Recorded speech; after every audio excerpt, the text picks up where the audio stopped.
सर्व शेतकरी बांधवांना नमस्कार। या ठिकाणी तुम्ही पाहू शकता शेतकरी बांधवांनो की आपला गहू पिवळा पडत आहे।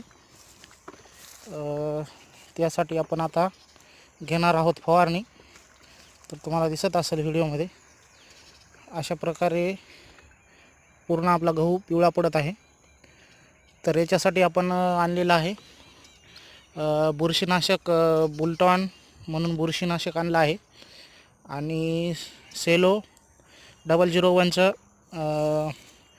गव्हाची वाढ होण्यासाठी आणि गहू हिरवा होण्यासाठी आपण या दोन औषधाची फवारणी करत आहे। तर बघू आपल्याला रिझल्ट कसा मिळतो। तर हा अशा प्रकारचा आपला गहू पिवळा पडेल आहे। तर आता आपण फवारणी करणार आहोत।